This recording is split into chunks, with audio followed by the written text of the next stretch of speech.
जय श्री कृष्णा दोस्तों, राधे राधे। आप सभी को बसंत पंचमी और सरस्वती पूजा की बहुत बहुत शुभकामनाएं। बसंत पंचमी यानी माघ मास के शुक्ल पक्ष की पंचमी को माता सरस्वती की उत्पत्ति हुई थी। इस वजह से बसंत पंचमी के अवसर पर सरस्वती पूजा की जाती है। ऐसा कहा जाता है कि माँ सरस्वती ने ही इस सृष्टि को वाणी प्रदान की थी। उनसे ही ज्ञान का प्रकाश सभी मनुष्यों को प्राप्त हुआ है।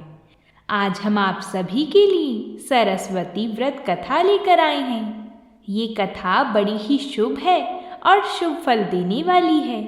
आइए कथा का श्रवण करते हैं। आप सभी इस कथा को श्रद्धा भाव से सुनिएगा। तो प्रेम से बोलिए, सरस्वती माता की जय हो। पहली कथा के अनुसार एक बार की बात है, सुकेता नाम का एक राजा रहता था। वह एक अच्छा इंसान और धर्म का अनुयायी था। उसने धर्म के नियम के अनुसार राज्य पर शासन किया। राजा अपने राज्य के नागरिकों की बहुत अच्छी देखभाल करता था। उसकी सुवेदी नाम की एक बहुत ही सुंदर पत्नी थी। एक बार सुकेतु के राज्य पर आक्रमण हुआ और सुकेतु को अपने शत्रुओं से युद्ध करने को विवश होना पड़ा। दुश्मन मजबूत थे और सुकेता अपनी रक्षा करने में सक्षम नहीं था और अपनी जान बचाने के लिए युद्ध के मैदान से भाग गया। उसके साथ उसकी पत्नी भी भाग गई। वे दोनों अपनी जान बचाकर भाग गए और समय रहते एक जंगल में पहुंच गए।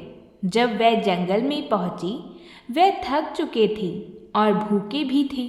उन्हें जो कुछ भी मिला उसे वे खा रहे थे, लेकिन फिर भी उनकी भूख शांत नहीं हो रही थी, क्योंकि उन लोगों को जो कुछ भी खाने को मिला था वह काफ़ी कम था। भूख ने अपना असर दिखाना शुरू कर दिया था और राजा एक समय चल भी नहीं पा रहा था। राजा नीचे गिर गया और रानी अपनी जांघ को राजा के लिए तकिए के रूप में बनाकर उसे शांत करने की कोशिश कर रही थी। वह बहुत चिंतित थी और उसने भगवान से कुछ मदद की प्रार्थना की, जिससे उनको चिंताओं और दर्द से छुटकारा मिल सके। संयोग से ऋषि अंगिरस उस रास्ते से जा रहे थे और उन्होंने राजा और रानी को देखा। उन्होंने रानी से पूछा कि वह कौन है और वह जंगल में कैसे आए हैं। रानी ने ऋषि को अपनी कहानी सुनाई। ऋषि को पता चल गया कि वह राजा और रानी हैं। फिर उन्होंने रानी से कहा कि आप पास में ही पंचवटी तालाब के पास दुर्गा क्षेत्र नामक एक जगह है। उन्होंने रानी को पूरी भक्ति के साथ देवी की पूजा करने की सलाह दी। ऋषि ने रानी और राजा को साथ में चलने के लिए कहा। वे दोनों ऋषि के साथ उस स्थान पर चले गए। ऋषि ने राजा और रानी से पवित्र तालाब में स्नान करने को कहा। राजा और रानी स्नान करके लौटे। ऋषि ने उन्हें देवी दुर्गा जी और सरस्वती जी की पूजा करवाई, जो 16 विभिन्न प्रकार की पूजा या सेवा करके देवी को प्रसन्न करती हैं। यह पूजा 9 दिनों तक चली। 10वें दिन एक यज्ञ किया गया और ऋषि अंगिरस द्वारा निर्देशित राजा और रानी द्वारा 10 प्रकार के दान किए गए। इस प्रकार उनका व्रत संपन्न हुआ। दंपति ऋषि अंगिरस के आश्रम में खुशी खुशी रहे। देवी की कृपा से उन्हें पुत्र की प्राप्ति हुई। लड़के का नाम सूर्य प्रताप रखा गया। बालक आश्रम में पला बढ़ा और युद्ध सहित सभी प्रकार की शिक्षा प्राप्त की। वह बड़ा होकर एक महान तलवारबाज बना। उसे कोई डर नहीं था। लड़का एक युवा योद्धा बना और अंगिरस ऋषि के आशीर्वाद से उन शत्रुओं पर हमला किया जो अब उसके पिता के राज्य पर शासन कर रहे थे। उसने युद्ध के मैदान में सभी दुश्मनों को हरा दिया और उसने अपने पिता के खोए हुए राज्य पर नियंत्रण कर लिया। वह आश्रम में लौट आया और ऋषि के आशीर्वाद से अपने माता पिता को वापस अपने राज्य में ले गया। उस दिन से सुवेदी हर साल इस व्रत को करती थी और उनका परिवार हमेशा के लिए खुशी से रहने लगा। तो बोलिए, माता दुर्गा की जय हो, माता सरस्वती की जय हो। आइए अब हम माता सरस्वती की जन्म कथा सुनते हैं। ऐसी मान्यता है कि जब भगवान ब्रह्मा जी ने दुनिया की रचना की थी तब इस धरती पर हर एक चीज़ मौजूद थी, फिर भी उनमें कुछ कमी लग रही थी। इस कमी को दूर करने के लिए उन्होंने कमंडल से पानी निकाला और ज़मीन पर छिड़क दिया। पानी छिड़कते ही एक सुंदर कन्या की उत्पत्ति हुई। इन देवी के 3 हाथों में वीणा, पुस्तक और माला मौजूद थी। वहीं चौथा हाथ वरदान देने की मुद्रा में था। जन्म लेने के बाद इस कन्या ने वीणा बजाई, जिसके वजह से हर एक जीव में स्वर आ गया था। कहा जाता है कि इसी की वजह से इन देवी का नाम सरस्वती रखा गया। तब से लेकर अब तक देवलोक और मृत्युलोक में माँ सरस्वती की पूजा विधिवत तरीके से की जाती है।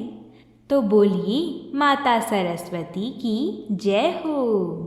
भगवान श्री हरि विष्णु और माता लक्ष्मी का स्मरण करते हुए चलिए सुनते हैं माता लक्ष्मी की कथा को। इस कथा को श्रद्धा पूर्वक सुनिएगा। मेरा आपसे निवेदन है कि इस कथा को बीच में छोड़कर इस कथा का अपमान ना करें।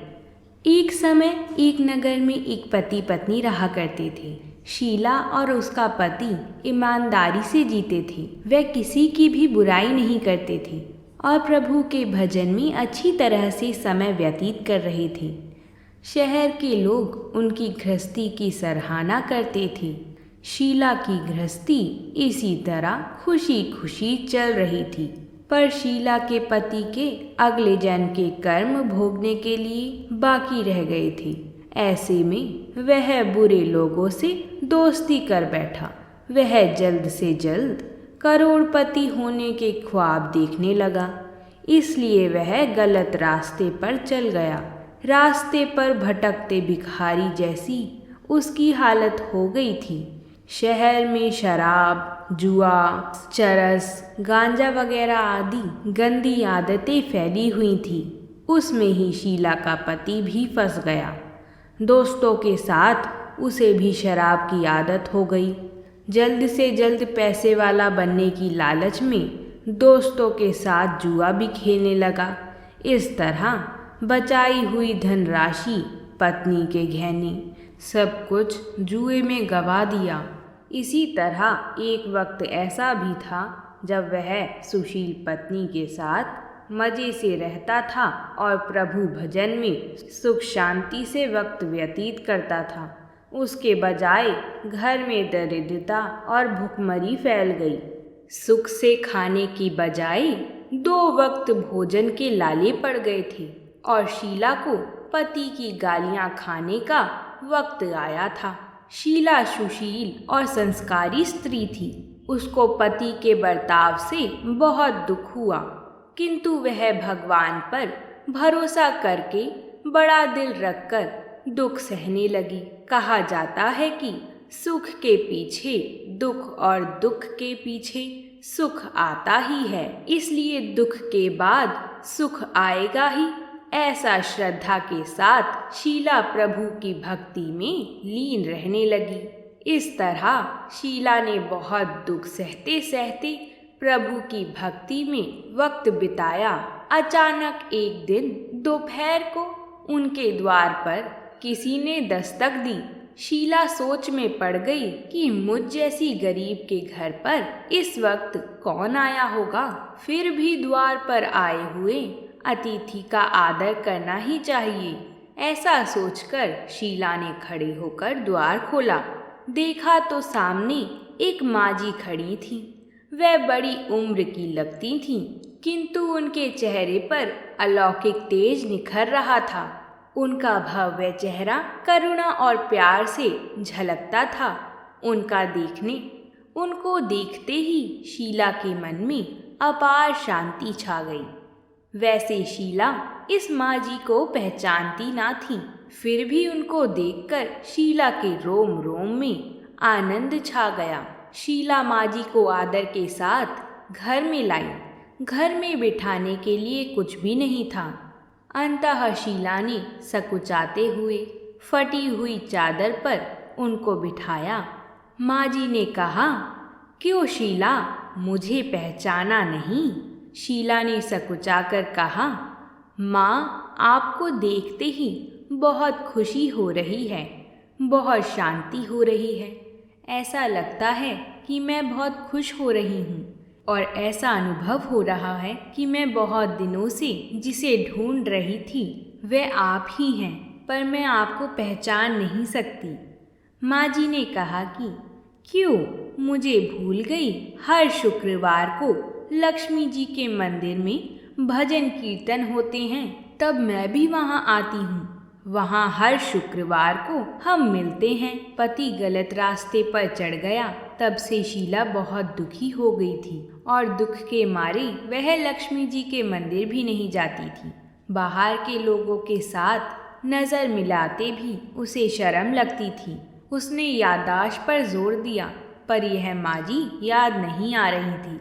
तभी माजी ने कहा, तू लक्ष्मी जी के मंदिर में कितने मधुर भजन गाती थी, अभी अभी तू दिखाई नहीं देती थी, इसलिए मुझे हुआ कि तू क्यों नहीं आती है, कहीं बीमार तो नहीं हो गई ना? ऐसा सोचकर मैं मिलने चली आई हूँ। माजी के अति प्रेम भरे शब्दों से शीला का हृदय पिघल गया। उसकी आँख से आंसू आ गए। माजी के सामने वह बिलक बिलक कर रोने लगी। यह देखकर माजी शीला के नजदीक आई और उसकी सिसकती पीठ पर प्यार भरा हाथ फेरा और उसे शांत कराया। माजी ने कहा, सुख और दुख तो धूप और छाँव जैसा होता है। सुख के पीछे दुख आता ही है, तो दुख के पीछे सुख भी आता है। धैर्य रखो बेटी। और तुझे क्या परेशानी है? तेरे दुख की बात मुझे सुना, तेरा मन भी हल्का हो जाएगा और तेरे दुख का कोई उपाय भी मिल जाएगा। माजी की बात सुनकर शीला के मन को शांति मिली। उसने माजी को कहा, माँ, मेरी गृहस्थी में भरपूर सुख और खुशियाँ थीं। मेरे पति भी सुशील थे। भगवान की कृपा से पैसे की बात में भी हमें संतोष था।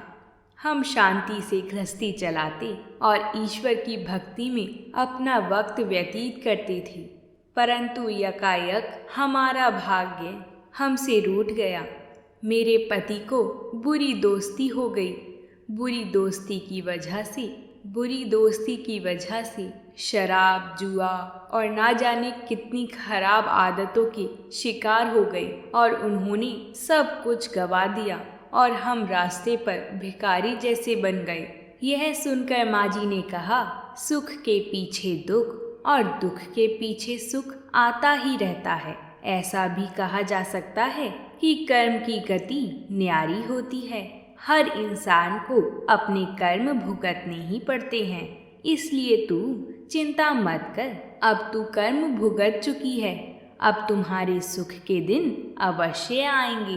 तू तो माँ लक्ष्मी जी की भक्त है। माँ लक्ष्मी जी तो प्रेम और करुणा की अवतार हैं। वे अपने भक्तों पर हमेशा ममता रखती हैं, इसलिए तू धैर्य रखकर माँ लक्ष्मी जी का व्रत कर, इससे सब कुछ ठीक हो जाएगा। माँ लक्ष्मी जी का व्रत करने की बात सुनकर शीला के चेहरे पर चमक आ गई।